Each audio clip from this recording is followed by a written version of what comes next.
No sé por qué llevo dentro. No recuerdo, pero quisiera saberlo.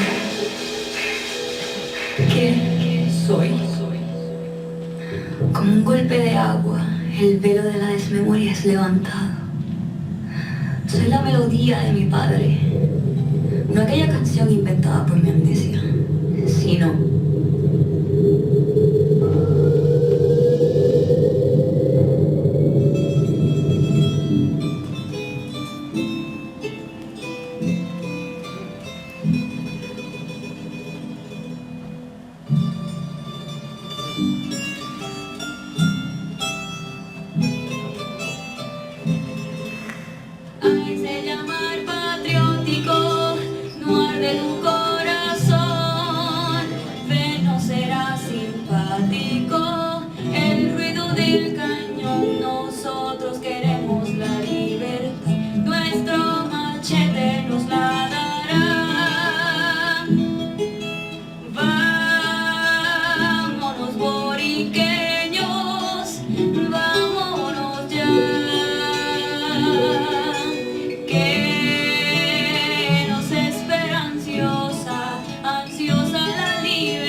la brisa de las playas me ha bañado con amnesia forzada, pero ya es suficiente. Sueño con mi libertad, sueño con romper las cadenas de la ignorancia que me aferran a la piel, sueño con el día en que mi corazón se ha ondeado en las cuatro puntas de mi cuerpo para así conocer mi verdadero ser. He sido por mucho tiempo un espejismo histórico invadido por la tiranía. He sido una posesión de muchos extranjeros. He sido mutilada, usada y descartada a la conveniencia de otros. Por mucho tiempo fui dócil ante este olvido. Pero las huellas de mi camino cuentan mi historia. Camino que mi padrastro solo ha llenado de engaño. Despierto del sueño. Levanto mi velo y veo mi libertad.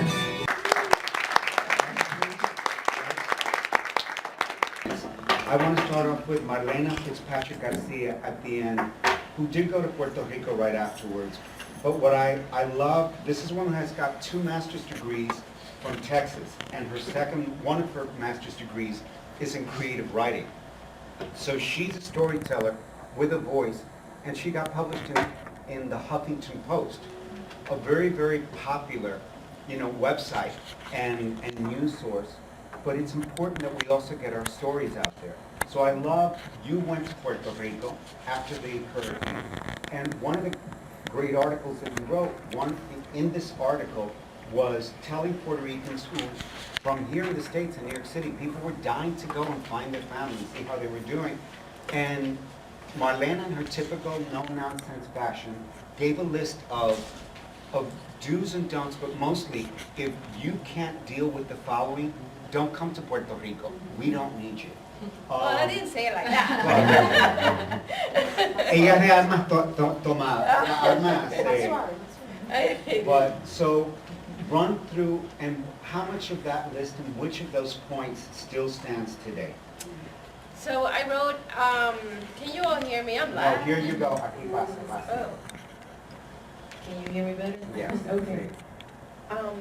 So I used my own experience, and that's why it's first-person narration, which I cringe whenever I read stuff like that, particularly in news coverage. But I wanted to make a point that it was my experience, and I said, if you have a medical condition that you need special medication, if you need, if you don't wake up with your eyebrows and your face and you need bad treatments, and this is not the time. Because basically, we all want to go to Puerto Rico, but that needs to be secondary in your analysis. You're going to a disaster area. And the last thing you need, and people like us need is for your, I was going to use that word, but I'll behave. We're live. We're like, There are little well, children in the room. okay. So, your butt to become another risk factor. We don't need to go there to drink the little water that's there, to eat the food supply. You need to bring your own stuff. What I did, which I wrote in the piece, is I broke down the water in little mini bottles like this, and I froze them all. Then I folded them in foil.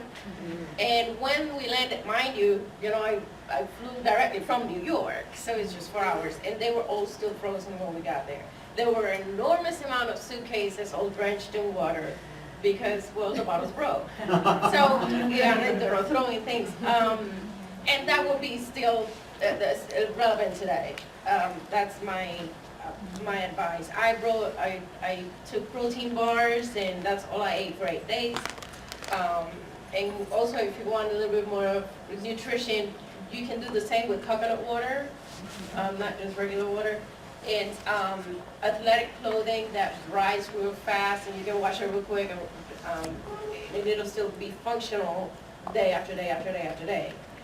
And there's a crisis with the bees, and I talked about this extensively. There's very little reforestation planned. So you take honey, you take a little bit of water, and you put it outside your window, very far outside from your house and your cars, because bees are getting into houses and cars, and that is still relevant today. They lost their homes too, and birds and animals. So we need to also think about these things, bring seeds that are going to flourish in our land. The last panel, and I will bring this up briefly, we are often forget about sexuality. Okay, there's a crisis of I don't know how relevant it is today, but there were a couple of cases of women giving birth in the middle of the night at home because with no water, no electricity, of course. There was a case of a lady that actually passed away. So now there was a call in social media to donate breast milk for this now motherless newborn. But also, we need more, and I did this call for how do you survive? Let me measure my words.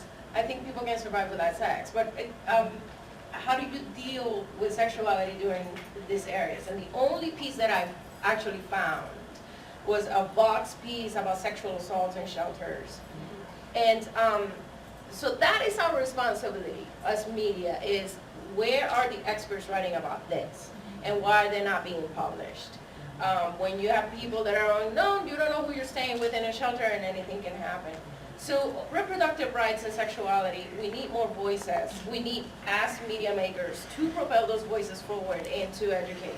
Because it's not just giving condoms out, which, by the way, I highly recommend, to distribute. So I didn't talk about that in the hub, but I did talk about it in another panel. And people, frowned upon that, but I still stand behind my words. So the other thing that I wanted to also bring up is entertainment. Bring books, bring games, stuff like that. Suicide, I'm not saying this cures it whatsoever, no, and I'm not even suggesting that, but there's a lot of depression, there's desperation, and I think that as creatives, it is an opportunity to actually write more, to create more music, to bring this joy, even if just for 30 seconds. So let's not forget about all sources of entertainment that do not require power or electricity.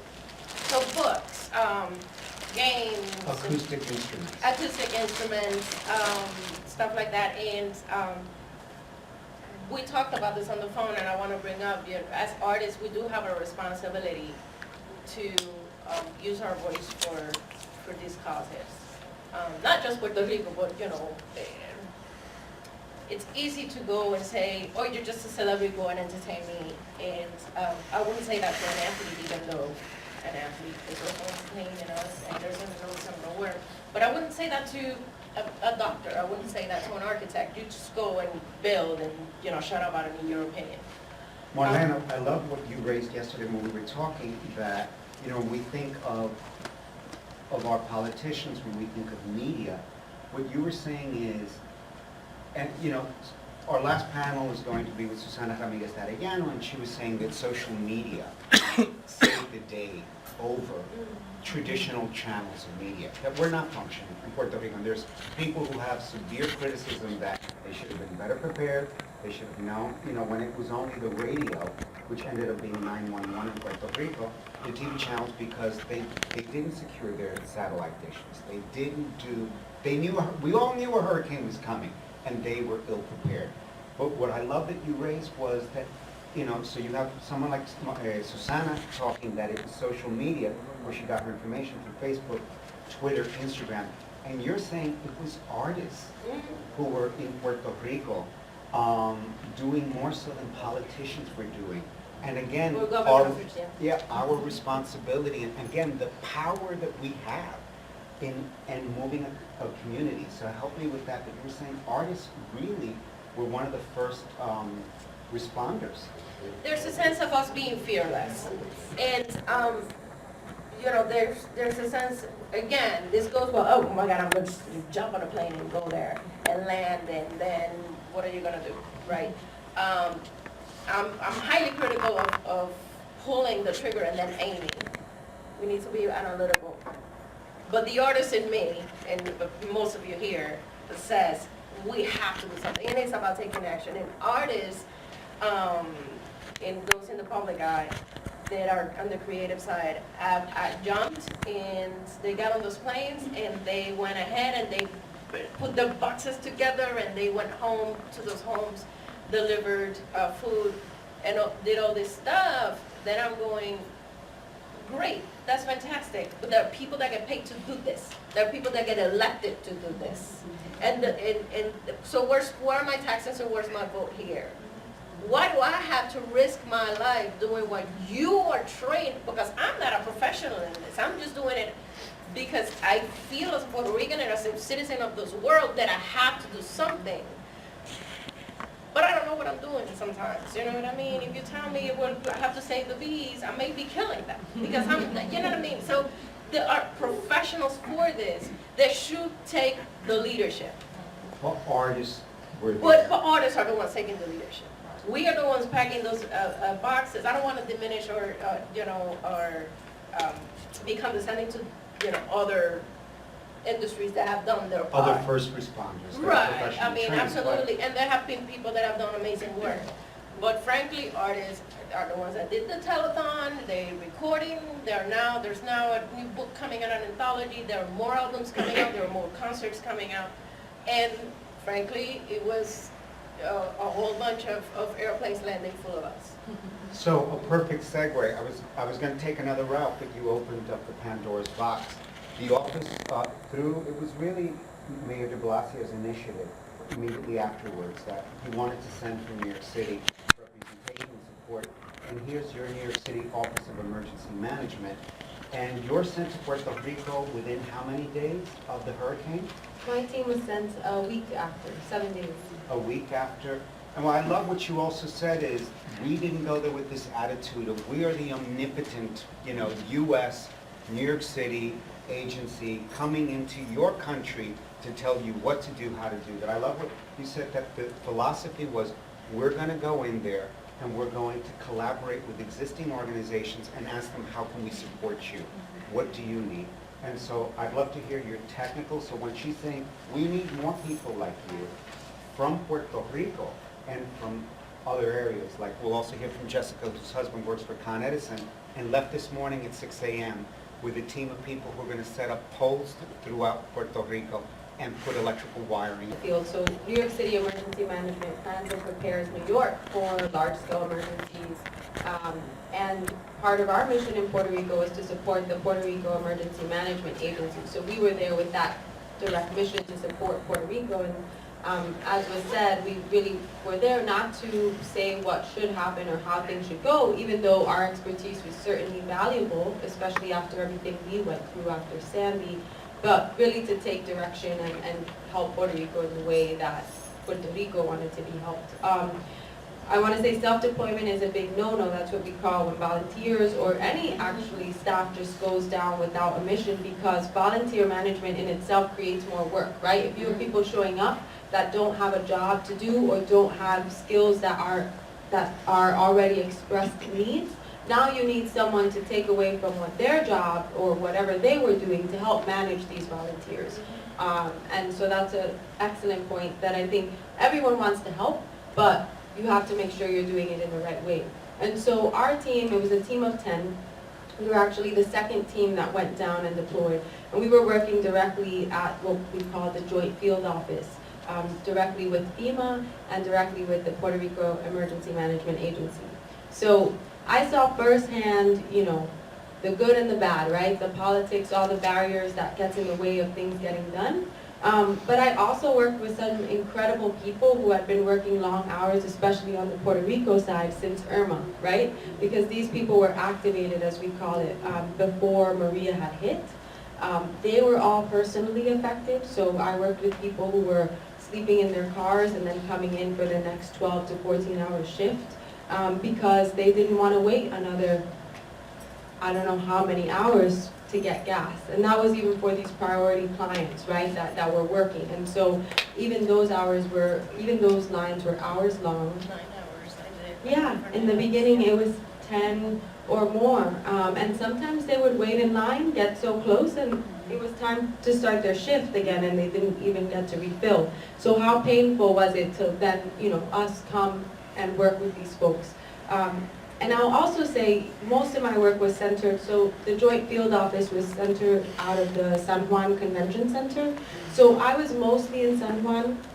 We commuted from Rio Grande, you know, about an hour or so. And I only saw that snippet. And I mean, we all saw the photos about the extent of this catastrophe. You know, in San Juan it was bad. Imagine the mountainous regions, right? The less urban, the more rural sides. And so that was my perspective, was really that urban setting.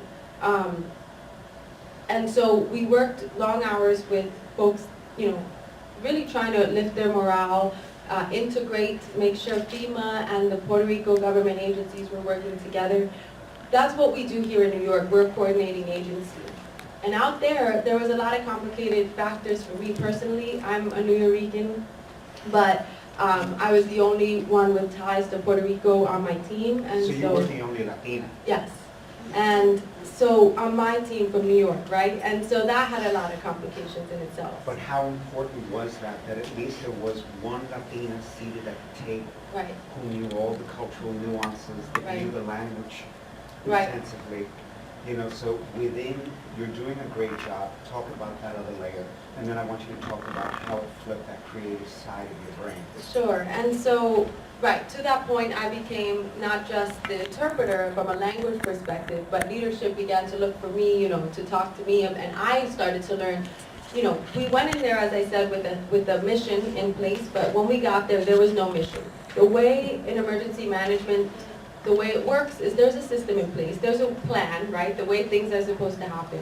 But all of that was not in place when we got there. And so we had to figure out, okay, how is the information really flowing? What's really happening? And it took about 2 or 3 days to figure out, okay, because so-and-so wants to take over this is who's really in charge, you know, so that was really my role. I began to, as you begin to talk to people, figure out what is really happening, and I think I was able to be that conduit for my team because they began to trust me, right? And I was grateful to be able to play that So you were role. trusted by the Puerto Rican agencies Right. because you're one of ours, Right. as opposed to them Right. helping us, and you were a great support and a beacon for the New York City contingent. Right, and so my leadership said, Elizabeth, come with us and talk to so-and-so, you know. And I was happy to do it because, you know, if not me, who, you know? And if I'm able to use that skill set and that trust to make things better, as tiny as it can be, you know, and always in the back of my mind, it's like, am I really making an impact? Because again, I was in this office, right, with all these officials. When you think about, oh wow, you know, I came back and people said, thank you so much for everything you did. It's hard because I wasn't delivering water bottles to people. I wasn't getting that satisfaction of saying, like, toma, like, here you go, like, here's a generator, here's, you know, you don't see that, it wasn't that rewarding. But you start to see, okay, now these resource requests that are coming in from all over the municipalities are now getting organized. They're becoming, okay, life safety is becoming prioritized. And so it's like little, you have to hang on to these little snippets of progress. See, that's why, what the battle act, she's gonna leave us in a Sorry. second. Wait, but I need you for just 2 more minutes before we, I wanna ask you one last thing before you fly out. So we're gonna segue to you. That, Yes. what I've been fighting for the last 25 years in media is that we are rarely at the table.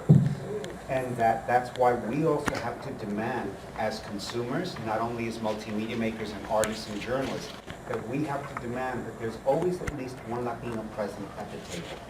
And because there was one, and these are usually the stats, 1 out of 10 in these professional situations, but because there was someone who was Puerto Rican, who spoke the language, that she made a difference not only in Puerto Rico, but for the actual team. So that's what I love about the fact that not only is a Puerto Rican-born writer communicating what's happening in Puerto Rico, but what struck me is that you were sharing your stories with mainstream media. Right. And so as an inspiration to her, because as she's going to talk about her blog in a moment, and she did it out of the frustration of what she saw and what struck a chord with her, she's also wondering, what do I do next? And I think a lot of people in this room, some people here don't know what to do, but they want to do something. Some people in this room have done things, but they don't know what to do next. So what advice would you have for someone like her, who launched a blog, but now wants, and it's the cake has been laid. What would you say to someone like that who says, who you've seen is doing, and is now questioning, what do I do next? If you have a platform, share it with other people. That's, I think, it's important. Go back to the example of the reproductive rights. If you want to write about something, and you're not an expert, outreach to that expert and offer your platform. You know what I mean? And that's part of actually creating community. So you can't do it alone. I hate to say it, sorry, but you can. But you can.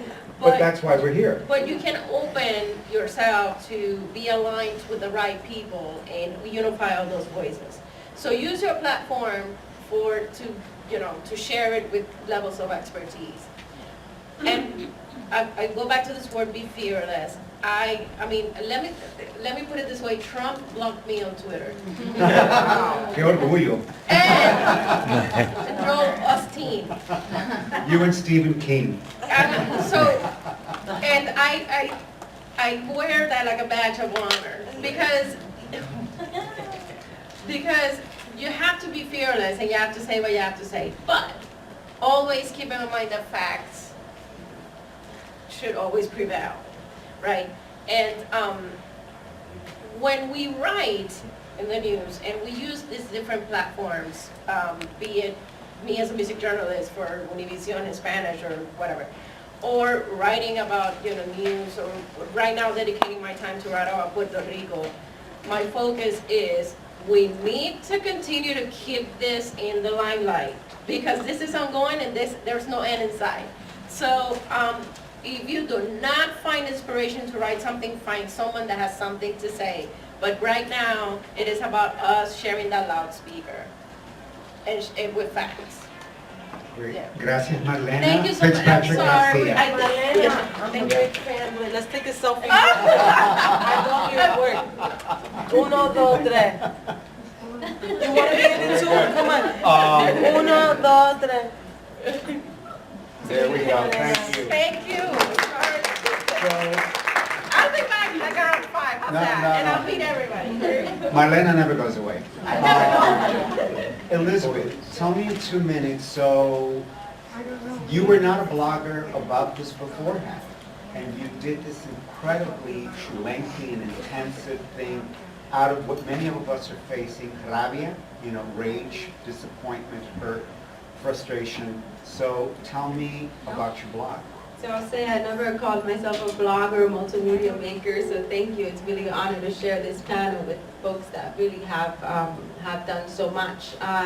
Really, I came back, fast forward, come back. I haven't, through my time in Puerto Rico actually, I started to realize that I was getting first-hand updates because I was there. I was at all the press conferences of the governor. I was getting the first-hand experiences and news. And I started to share one-off posts on Facebook, which Facebook I haven't necessarily used. My social media I haven't used. If I know that things are circulating, I only echo things that I feel, is going to have an impact or my network doesn't already know, right? So I started to realize, okay, my network may not know that status.pr was just launched. And so I started to put these little tidbits that I started to get out. And then when I got back, I couldn't stop thinking about Puerto Rico, obviously. I know some people come back and they just want to detach. For me, it was the opposite effect. I started reading every news article I could find. And I started thinking, wow, like all these people that I met, all these stories, people doing amazing work, and all this nuance that I wasn't getting from the traditional media about, you see the two big arguments on two sides, and I was there and you start to see the nuance. Long story short, I needed to write, and part of that was my process. Selfishly, I think I had been writing while I was there, and I said, people are asking me, how was it, thank you. So I wrote this blog that was really meant to highlight.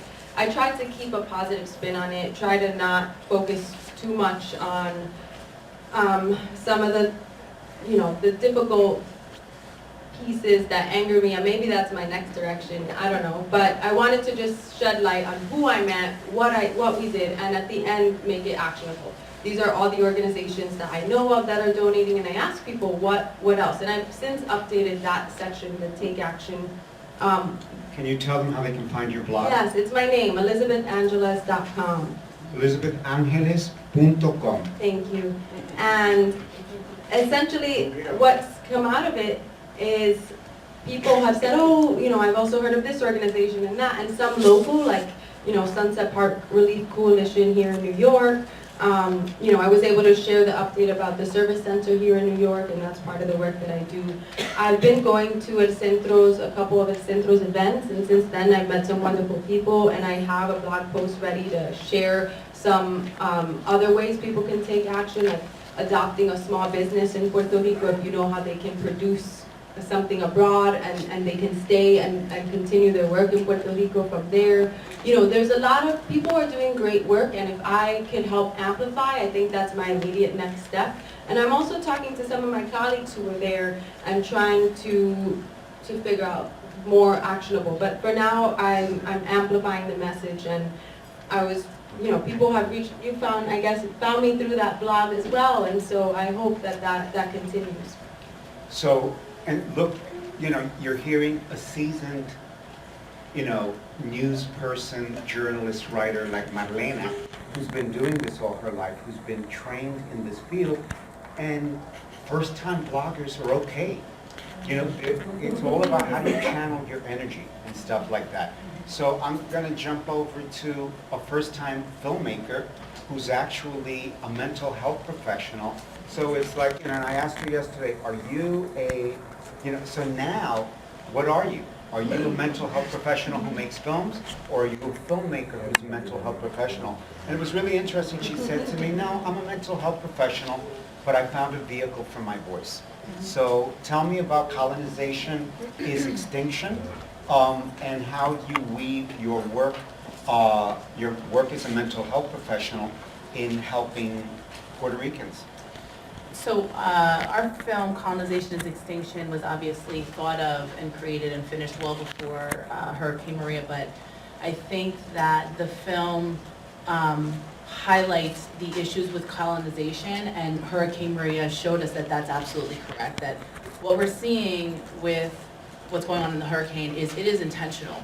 The lack of response, and it is genocide, and it is the death of the island, and they want people to leave because every time somebody leaves, they are able to swoop in and take in the land. And I would not be surprised if in a few months you see efforts to give people relocation grants so We that they just can found stay. out today that FEMA is willing to Relocate? start airlifting people Oh, yeah, to of the course they United are. States. Right, So this was because- just announced today. Right, and so I'm not surprised to hear that, and so my opinion may be a little forceful and not the most well accepted in the general sense, but I think that it's important to understand that our goal is to teach people that the forced assimilation that happens here helps to create that example that was in the film, where there is a sense of amnesia. You forget who you are. One of the things that we do, our kids sing that song, La Boriqueña, every night before they go to sleep. And we... You're talking about your kids. My children. She has 3 kids. Yeah. And the reason that the film is important, and we felt like our voice was needed to be heard through film, was because not enough people know what actually happens. Not enough people know the history, the true history. They know the indoctrination that we receive here because we're being told what they want us to know about the history. And even in Puerto Rico, that information is coming from here because Puerto Rico is controlled by the United States. So the idea of colonization, if you want to know how colonization impacts a group of people at an island, look at what's happening in Hurricane Maria. That death toll is much higher than 50, much, much higher. What's happening in Puerto Rico is, it's a crime against humanity. And so one of the things that I do, in addition to the film, is people are going to be struggling with mental health as a result of this tragedy, and it is our job as mental health professionals to not further harm them by having an ethnocentric view of what treatment should be. So multicultural competency is very important, helping people understand that forced assimilation creates historical trauma, that's a real thing. That's not something that people just make up so they can get out of having to move on with their, this happened to your ancestors so long ago, how is that still relevant? It's still relevant. And we need to treat people as such. And so kind of weaving this all together and giving people the film is a way of teaching about things that, we're never going to learn otherwise. So. How are you merging both worlds? As a mental health professional, as now a storyteller. I mean, that you can't put, what is it? Right. The pop-up back in the box? Right, You right. can't put Jack back in the box. Yeah. So how are you moving forward? How are you now going to be a storyteller while trying to help people who've been suffering forced assimilation for so long, and it results in different strands of mental health issues? I think one of the ways that I do that is that I'm really honest about where I was at within myself. When my husband came to me with this idea for a movie, I have to tell you where we were at in our lives. We had just had our third baby, who is only 12 months behind our second baby, and I had 3 children under the age of 3. We both work full time. He said, I want to make a documentary. A miracle occurred on my wedding, and a church was thus consecrated. La Iglesia de la Madre de las Maripositas. Now, I was able to reach El Reverendo Pedro Pietri in the hereafter. It's very expensive, so I had to call him collect, and he accepted the charge. He approves that La Iglesia can be the sister church of La Iglesia de la Madre de los Tomates. For those of you that don't know what I'm talking about, you need to learn the history of the New Rican poetry movement. I don't have time to get into it right now, but it is about taking action, okay? So now is the time. Now is the time. I actually am going to begin officiating mass weddings. You heard the call and response. It was an intergenerational affair, a successful community event. By far, it was mostly elders who were there, which made me feel so honored. And so here, my friend got me this. I told her, necesito una novia negra. Don't come back with a bride with blonde hair and blue eyes. She found this in the bridal shop on Simpson Street, and she went in and she asked, she said, necesito una novia negra. El hombre dijo a ella, pero las negras nunca se casan. She came back apologizing. She said, I'm sorry that she's, no tan negra, pero she's trigueña, she'll do. So we have here, this was what was on top of the cake. I had a 3-layered Valencia cake, de piña, guava, strawberry. Okay, this was on top of the cake. Okay. Now we have up. If you wonder what's happening right now, a wedding is about to happen. Okay. For those of you that are ready to take the vow, I have copies right here. Okay. I need help distributing. I need help. Okay. No wedding is complete without flowers. We're getting a live performance of a We're getting wedding. married right now because Louie said, I want to marry you, TíoLouie. Okay. We're going to do it. Say, Okay, we are got you say, ready? despojo. Oh my God. Oh, wait a second. You can't get married again, that would be polygamy. No, it's omnigamy. Okay. Omnigamy, I belong to everyone. Okay, espérate un momento, wait, I need something important. Okay, so we need the presence of the ancestors. Agua de Florida. Okay, so call out the names of some ancestors. I begin with Julia de Burgos, Don Pedro Avisu Campos. Lina Tasio. Felipe. ¿Quién más? Mary, mi mamá. María es mi bisabuela. Filiberto Ojeda Río. Sí, Isaac Miguel Nieves. Teresa Rodríguez, Rosario. Juanito Ojeda. Edith Castro.